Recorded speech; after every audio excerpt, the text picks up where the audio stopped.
परिवहन, संचार और व्यापार। प्राचीन काल से ही मानव भोजन और आवास की खोज तथा वस्तुओं के आदान प्रदान के लिए एक स्थान से दूसरे स्थान की ओर भ्रमण करता रहा है। यातायात के साधनों के विकास के कारण वह आज दूर दूर तक की यात्रा कुछ ही घंटों में पूरी कर लेता है। संचार मानव जीवन के लिए अति आवश्यक है। आज संचार के साधनों का तेजी से विकास हुआ है, जिसने संचार क्रांति को जन्म दिया है। आज हम संचार के युग में रहते हुए टेलीफोन, टेलीविज़न, फिल्म और इंटरनेट का प्रयोग कर रहे हैं। पुस्तकें, पत्रिकाएं और समाचार पत्र भी संचार के महत्वपूर्ण साधन हैं। आधुनिक जीवन में हम अपनी आवश्यकताओं को व्यापार द्वारा पूरा करते हैं। परिवहन एक तंत्र है जिसमें यात्रियों और माल को एक स्थान से दूसरे स्थान पर लाया और ले जाया जाता है। वर्तमान समय में परिवहन पूरी तरह यंत्रीकृत हो गया है। परिवहन मार्ग हमारी अर्थव्यवस्था की धमनियां हैं। ये माल उत्पादक और उपभोक्ताओं के बीच एक महत्वपूर्ण कड़ी का काम करते हैं। परिवहन तंत्र दो संस्कृतियों को एक दूसरे के निकट लाता है। इससे लोगों के बीच परस्पर निर्भरता बढ़ती है। परिवहन के साधनों को सामान्यतः 3 वर्गों में बांटा गया है: स्थल, जल और वायु। इन तीनों को मिलाकर भारत में 5 प्रकार के परिवहन तंत्र हैं: सड़क मार्ग, रेल मार्ग, पाइपलाइनें, जल मार्ग और वायु मार्ग। जिन क्षेत्रों में परिवहन के साधनों का विकास नहीं हुआ है, वहां पशुओं एवं मानव द्वारा भार ढोने का काम किया जाता है। सड़क मार्ग भारत में सड़कों का विकास प्राचीन काल में ही शुरू हो गया था। प्राचीन एवं मध्यकाल के कई शासकों ने सड़कों का निर्माण करवाया। सड़कें छोटी और मध्यम दूरी के यात्रियों और माल परिवहन के लिए उत्तम साधन है। सड़कों का निर्माण मैदानों के अलावा पहाड़ी क्षेत्रों में भी किया जा सकता है।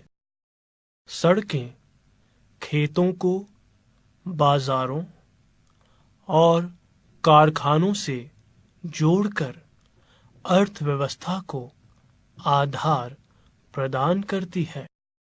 सड़कों द्वारा छोटी दूरी तय करना, माल और यात्रियों दोनों की दृष्टि से अधिक उपयोगी है।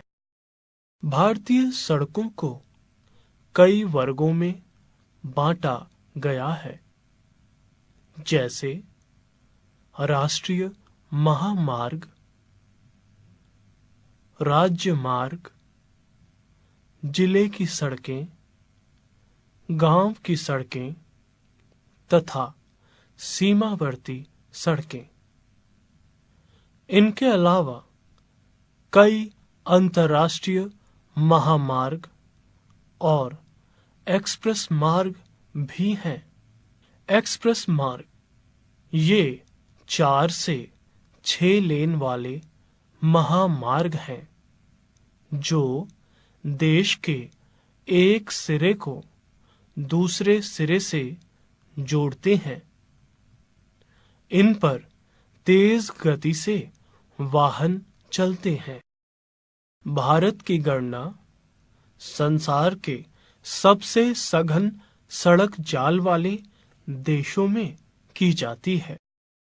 भारत में सड़कों की कुल लंबाई 25 लाख किलोमीटर है। इनमें 57% पक्की सड़कें हैं। राष्ट्रीय महामार्ग ये राष्ट्रीय महत्व की सड़कें हैं। ये एक राज्य को दूसरे राज्य से मिलाती हैं। इन महामार्गों का निर्माण कार्य एवं रख रखाव केंद्र सरकार द्वारा किया जाता है। भारत में राष्ट्रीय महामार्गों की कुल लंबाई लगभग 52,000 किलोमीटर है। राज्य महामार्ग इनके निर्माण और रख रखाव का दायित्व राज्य सरकारों का होता है। ये मार्ग राज्य की राजधानी को जिला मुख्यालयों तथा अन्य महत्वपूर्ण नगरों से जोड़ते हैं। भारत में राज्य महामार्गों की कुल लंबाई 1.3 लाख किलोमीटर है।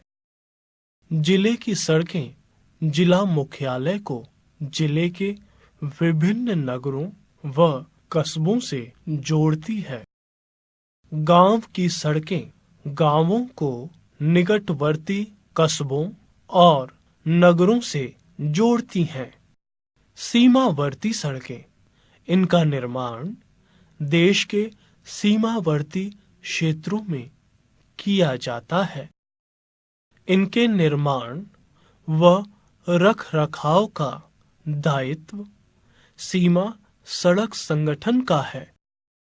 एक्सप्रेस राष्ट्रीय महामार्ग देश में तीव्रगामी परिवहन की आवश्यकता की पूर्ति के लिए बनाई गई योजना है। 1999 से 2007 के बीच देश में लगभग 14,846 किलोमीटर लंबा एक्सप्रेस राष्ट्रीय महामार्ग बनाने का प्रस्ताव है। ये राष्ट्रीय महामार्ग 4 अथवा 6 लेनों वाले होंगे। इनके नाम इस प्रकार हैं: स्वर्णिम चतुष्कोण, दिल्ली, मुंबई, चेन्नई, कोलकाता और दिल्ली को जोड़ने वाला महामार्ग। इसकी लंबाई 5,846 किलोमीटर होगी। उत्तर दक्षिण एवं पूर्व पश्चिम गलियारे श्रीनगर को कन्याकुमारी तथा सिलचर से पोरबंदर को जोड़ने वाले महामार्ग। इनकी कुल लंबाई 7,300 किलोमीटर है। स्वर्णिम चतुष्कोण और गलियारों को 10 प्रमुख पत्तनों से जोड़ने वाले मार्ग। ये मार्ग कांडला जवाहरलाल नेहरू पत्तन, मुर्मू गांव, तूतीकोरिन, चेन्नई, इंदौर, विशाखापत्तनम, पारादीप और हल्दिया पत्तनों को जोड़ेंगे। इन मार्गों की कुल लंबाई 363 किलोमीटर होगी। इन सड़कों का निर्माण निजी क्षेत्र की कंपनियों द्वारा बनाओ, चलाओ और सौंपो की नीति के आधार पर किया जाएगा। निर्धारित समय में निजी क्षेत्र की कंपनियां अपना लागत मूल्य और लाभ निकालने के बाद सड़कों को सरकार को सौंप देंगी। भारत में सड़क परिवहन कई समस्याओं से ग्रसित है। इनमें प्रमुख हैं यात्रियों की संख्या और माल की मात्रा की तुलना में सड़क जाल अपेक्षाकृत कम है। भारत की लगभग 50% सड़कें कच्ची हैं, जो बरसात में कीचड़ से भर जाती हैं। राष्ट्रीय महामार्ग अपर्याप्त है और ये मुख्यतः नगरों में ही केंद्रित है।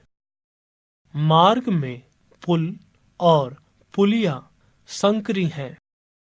महामार्गों पर मूलभूत सुविधाओं का अत्यंत अभाव है। राष्ट्रीय महामार्गों पर टेलीफोन केंद्र, आपात स्वास्थ्य सेवाओं तथा पुलिस संरक्षण व्यवस्था बहुत कमजोर है। रेल मार्ग।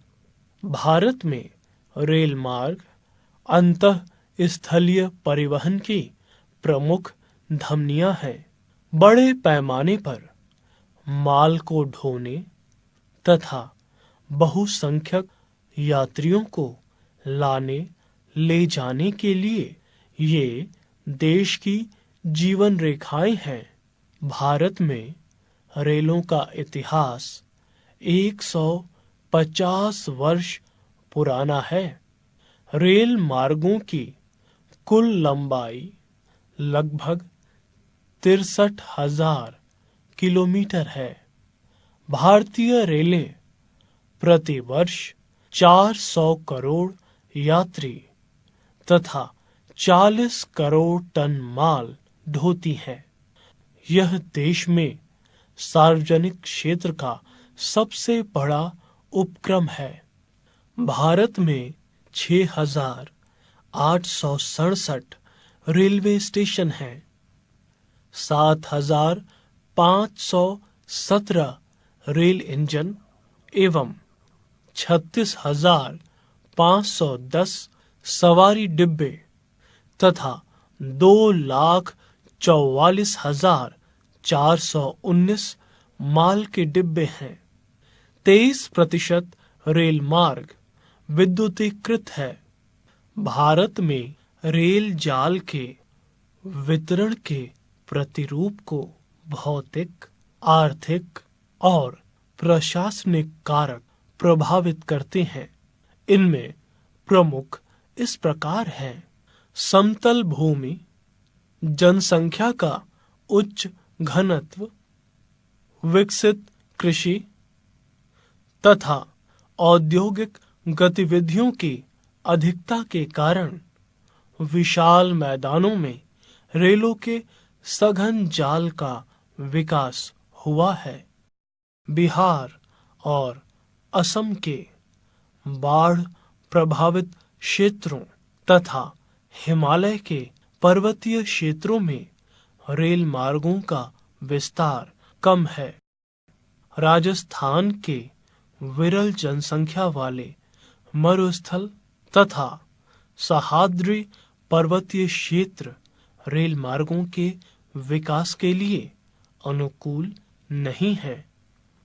रेल क्षेत्र स्वतंत्रता के बाद भारतीय रेलों का राष्ट्रीयकरण किया गया और उसे प्रशासनिक सुविधा की दृष्टि से विभिन्न क्षेत्रों में बांटा गया, जिनके नाम इस प्रकार हैं।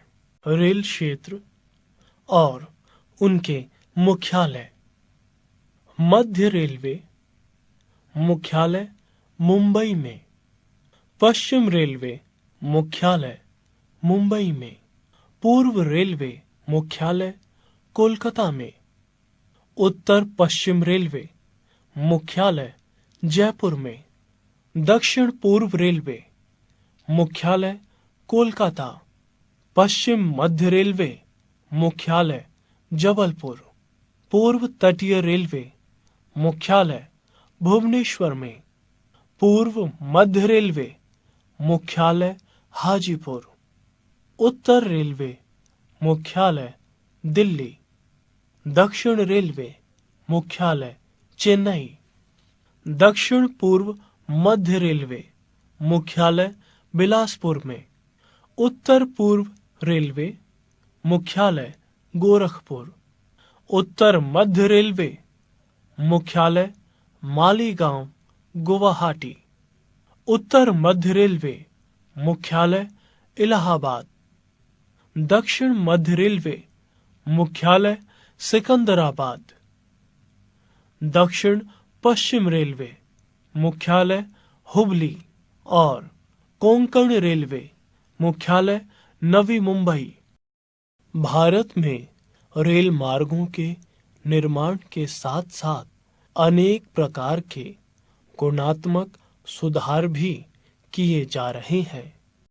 छोटी लाइनों यानी मीटर गेज को बड़ी लाइनों यानी ब्रॉड गेज में बदला जा रहा है। भाप चालित इंजनों को डीजल और विद्युत इंजनों से लगभग बदला जा चुका है। रेल मार्गों का विद्युतीकरण किया जा रहा है। रेलों की गति बढ़ाने के साथ साथ नगरों के अंदर भी रेलें चलाई जा रही हैं। यात्रियों को अधिक से अधिक सुख सुविधाएं उपलब्ध कराने पर विशेष ध्यान दिया जा रहा है। भारतीय रेलवे लंबी दूरियों तक भारी और स्थान घेरने वाले सामान को लाने, ले जाने तथा कंटेनर की विशिष्ट सेवा प्रदान कर रही है।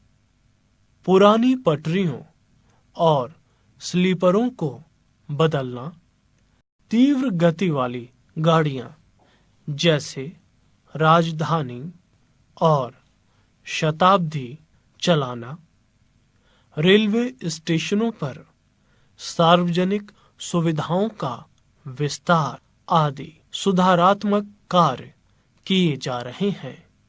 पटरियों के बीच की दूरी यानी गेज के आधार पर इस समय देश में 3 प्रकार के रेल मार्ग हैं।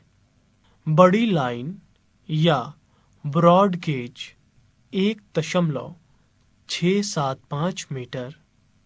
छोटी लाइन या मीटर गेज जिसकी चौड़ाई होती है 1 मीटर। संकरी लाइन या नैरो गेज जिसकी चौड़ाई होती है 0.610 मीटर। इस समय देश में 70.72% बड़ी लाइनें, 23.92% छोटी लाइनें तथा 5.36% संकरे रेल मार्ग हैं। छोटी लाइनों को बड़ी लाइनों में बदलने से परिवहन क्षमता और गति दोनों ही बढ़ेगी। रेल परिवहन कई समस्याओं से ग्रसित है, जैसे यात्री बड़ी संख्या में बिना टिकट यात्रा करते हैं। यात्री अनावश्यक चेन खींचते हैं, जिससे गाड़ियां लेट हो जाती हैं। जनता द्वारा रेल रोकने से रेलवे को भारी हानि होती है। रेल संपदा की चोरी और बर्बादी अभी तक पूरी तरह रुकी नहीं है। पाइपलाइनें। वर्तमान समय में पाइपलाइनों का उपयोग कच्चा तेल और प्राकृतिक गैस के परिवहन के लिए होता है। भारत में पाइपलाइनों के 3 महत्वपूर्ण जाल फैले हुए हैं। पहला, ऊपरी असम तेल क्षेत्र से कानपुर उत्तर प्रदेश तक। यह पाइपलाइन गुवाहाटी, बरौनी और इलाहाबाद होकर जाती है। इसकी शाखाएं बरौनी से राजबंद होकर हल्दिया, राजबंद से मौरीग्राम तथा सिलीगुड़ी से गुवाहाटी तक फैली हैं। दूसरा, गुजरात में हजीरा से लेकर उत्तर प्रदेश में जगदीशपुर तक गैस पाइपलाइन। यह गैस पाइपलाइन मध्य प्रदेश में विजयपुर होकर जाती है। इसकी शाखाएं कोटा, राजस्थान, शाहजहांपुर तथा उत्तर प्रदेश के कई स्थानों को जाती है। मुंबई हाई और दक्षिण बसिन भी पाइपलाइन से जुड़े हैं। इनके अलावा 2 पाइपलाइन और भी हैं, मुंबई हाई और मुंबई के बीच, मुंबई और पूना के बीच, कांडला और पानीपत, कांडला और बीना, मुंबई से मनमाड़, विशाखापत्तनम से विजयवाड़ा तथा मंगलौर से बंगलौर होकर चेन्नई तक पाइपलाइनें बिछाने के प्रस्ताव हैं। अंतःस्थलीय जलमार्ग। जलमार्ग परिवहन का सबसे सस्ता साधन है। ये भारी तथा अधिक स्थान घेरने वाले सामानों को ढोने के लिए अधिक उपयुक्त है।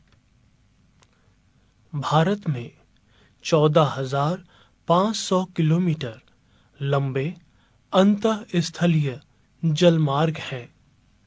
इनमें से 3700 किलोमीटर लंबे जलमार्गों में यंत्रीकृत नावें चलाई जा सकती हैं। भारत सरकार ने कुछ जलमार्गों को राष्ट्रीय जलमार्ग घोषित किया है। वे हैं गंगा नदी जलमार्ग, इलाहाबाद और हल्दिया के बीच 1600 किलोमीटर लंबा, ब्रह्मपुत्र नदी जलमार्ग, सदिया और धुबरी के बीच 891 किलोमीटर, पश्चिम तटीय नहर कोल्लम और कोट्टायम के बीच 168 किलोमीटर, चंपाकर नहर 14 किलोमीटर और उद्योग मंडल नहर 22 किलोमीटर।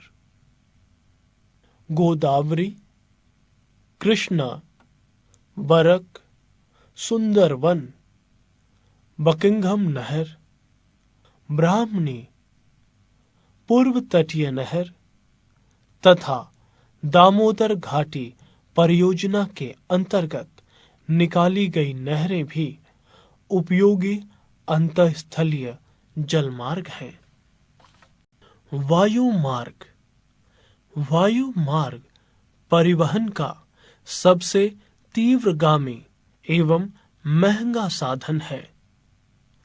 दूरवर्ती, दुर्गम और बीहड़ क्षेत्रों में वायु मार्ग सबसे उपयुक्त साधन है। प्राकृतिक और मानवीय आपदाओं जैसे बाढ़, भूकंप, महामारी व युद्ध में वायु सेवा की भूमिका महत्वपूर्ण होती है। सन 1953 में वायु परिवहन का राष्ट्रीयकरण किया गया। वर्तमान समय में इंडियन एयरलाइंस, एयर इंडिया, निजी क्षेत्र की एयरलाइंस तथा एयर टैक्सी भारत में घरेलू सेवा प्रदान करती है। एयर इंडिया अंतर्राष्ट्रीय वायु सेवा प्रदान करती है। पवन हंस हेलीकॉप्टर लिमिटेड तेल और प्राकृतिक गैस आयोग की सेवा में लगा हुआ है।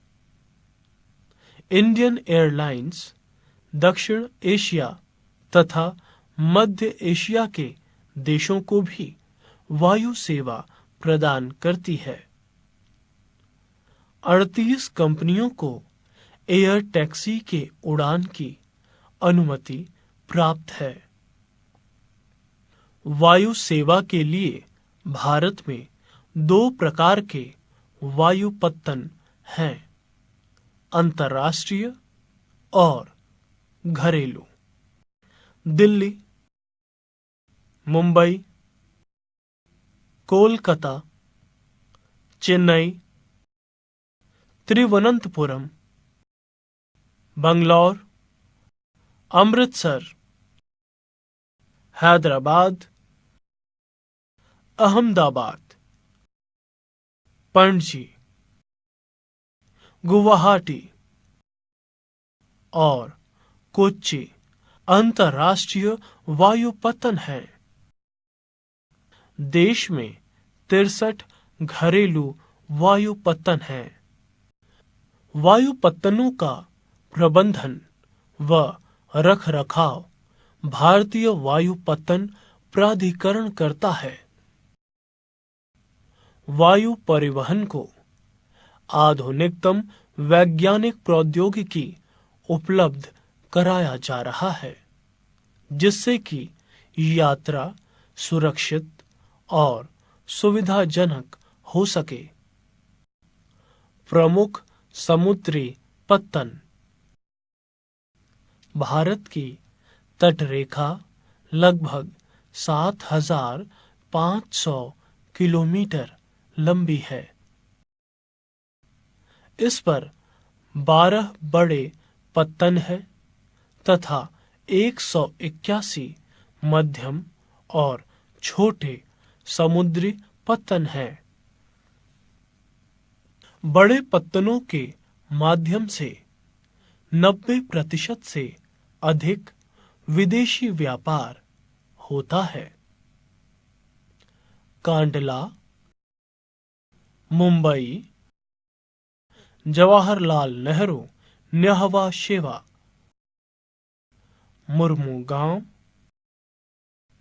न्यू मैंगलोर तथा कोच्चि पश्चिमी तट पर स्थित प्रमुख पत्तन हैं। कोलकाता, हल्दिया, पारादीप, विशाखापत्तनम, चेन्नई, इंदौर और तूतीकोरिन पूर्वी तट के प्रमुख पत्तन हैं। माल परिवहन की दृष्टि से मुंबई भारत का सबसे बड़ा पत्तन है। मुंबई को भारत का प्रवेश द्वार भी कहा जाता है। सभी प्रमुख पत्तनों में लगभग 15,000 मालवाहक जलयानों पर माल चढ़ाया और उतारा जाता है। इन पत्तनों के माध्यम से 70% माल विदेशों को भेजा जाता है। संचार।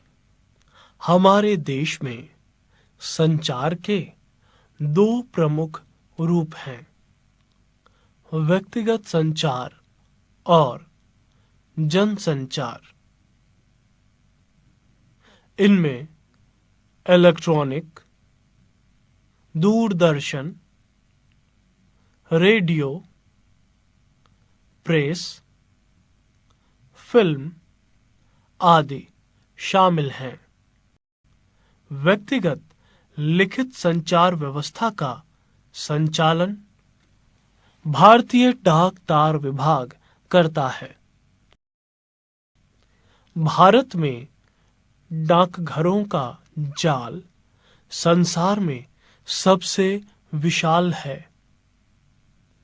देश में 1.5 लाख डाकघर हैं।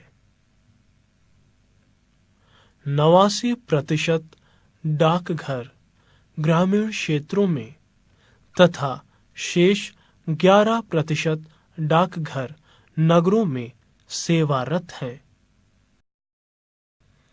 पोस्ट कार्ड व लिफाफे पहले दर्जे की डाक सेवा कहलाती है। पुस्तकों के बंडल, पंजीकृत समाचार पत्र तथा साप्ताहिक समाचार पत्र दूसरे दर्जे की डाक सेवा के अंतर्गत आते हैं। जिन स्थानों के बीच हवाई सेवाएं उपलब्ध हैं, वहां प्रथम दर्जे की डाक को हवाई जहाज से भेजने का प्रावधान है। दूसरे दर्जे की डाक को स्थल और जल परिवहन के माध्यमों से भेजा जाता है। नगरों और बड़े कस्बों में डाक को जल्दी पहुंचाने के लिए डाक निकासी के 6 चैनल बनाए गए हैं। इन्हें राजधानी channel, metro channel, green channel, व्यापार चैनल, भारी डाक चैनल तथा पत्र पत्रिका चैनल कहा गया है। एशिया के सबसे बड़े दूर संचार जाल में भारत का स्थान प्रमुख है। देश में इस समय लगभग 32,000 टेलीफोन एक्सचेंज हैं। देश के सभी नगरों एवं 2/3 गांवों को टेलीफोन सुविधा उपलब्ध है। दूर संचार के क्षेत्र में निजी कंपनियों के आने से उपभोक्ताओं को अच्छी सुविधाएं मिलने लगी हैं। जनसंचार के साधन राष्ट्रीय कार्यक्रमों और नीतियों के प्रति लोगों में जागरूकता पैदा करने में महत्वपूर्ण भूमिका निभाते हैं। रेडियो, दूरदर्शन, समाचार पत्र, पत्र पत्रिकाएं, पुस्तकें तथा फिल्में जनसंचार के महत्वपूर्ण साधन हैं। जिन साधनों के द्वारा एक साथ बड़ी संख्या में लोगों को जानकारी अथवा मनोरंजन कराया जा सकता है। उन्हें जनसंचार के साधन कहते हैं। आकाशवाणी के पास इस समय 200 रेडियो स्टेशन तथा 327 ट्रांसमीटर्स हैं। दूरदर्शन भारत का राष्ट्रीय चैनल है। यह विश्व के सबसे बड़े दूरदर्शन के जालों में से एक है। देश में 87% से अधिक भाग को दूरदर्शन की प्रसारण सेवाएं सुलभ हैं। दूरदर्शन मनोरंजन से लेकर शैक्षिक और खेल संबंधी विविध प्रकार के कार्यक्रम प्रसारित करता है। पिछले कई वर्षों से निजी क्षेत्रों के कई चैनल भारत में अपने कार्यक्रम प्रसारित कर रहे हैं। भारत में प्रतिवर्ष लगभग 50,000 समाचार पत्रों तथा पत्र पत्रिकाओं का प्रकाशन होता है। लगभग 100 भाषाओं और बोलियों में समाचार पत्र पत्रिकाएं प्रकाशित की जाती हैं। सबसे अधिक समाचार पत्र हिंदी में प्रकाशित किए जाते हैं। इसके बाद अंग्रेजी और उर्दू का स्थान आता है। संसार में भारत चलचित्रों का सबसे बड़ा निर्माता देश है। चलचित्रों के अलावा भारत में छोटी फिल्में, वीडियो फीचर फिल्में तथा वीडियो लघु फिल्में भी तैयार होती हैं। भारतीय तथा विदेशी फिल्में केंद्रीय प्रमाणिक फिल्म बोर्ड द्वारा प्रमाणित की जाती है। अंतर्राष्ट्रीय व्यापार दो व्यक्तियों या समूहों के बीच वस्तुओं के लेन देन को व्यापार कहते हैं। जहां वस्तुओं का लेन देन होता है उस स्थान को बाजार कहते हैं। नगरों, कस्बों अथवा राज्यों के बीच होने वाले व्यापार को स्थानीय व्यापार कहते हैं। दो देशों के बीच होने वाले व्यापार को अंतर्राष्ट्रीय व्यापार कहते हैं। अंतर्राष्ट्रीय व्यापार स्थल, जल और वायु तीनों मार्गों से हो सकता है। किसी देश के अंतर्राष्ट्रीय व्यापार को वहां के आर्थिक विकास का मापदंड माना जाता है। आयात और निर्यात व्यापार के दो पहलू हैं। आयात और निर्यात के बीच के अंतर को व्यापार संतुलन कहते हैं। यदि निर्यात का मूल्य आयात से अधिक होता है, अर्थात निर्यात अधिक और आयात कम, तो इसे अनुकूल व्यापार संतुलन कहते हैं। यदि निर्यात का मूल्य आयात से कम होता है, अर्थात निर्यात कम और आयात अधिक, तो इसे प्रतिकूल व्यापार संतुलन कहते हैं। वर्ष 2000-2001 में भारत में 43 लाख करोड़ रुपए का विदेशी व्यापार हुआ था। इसमें 53% आयात तथा 47% निर्यात हुआ था। भारत में निर्यात से आयात अधिक है, इसलिए भारत का अंतर्राष्ट्रीय व्यापार संतुलन प्रतिकूल है।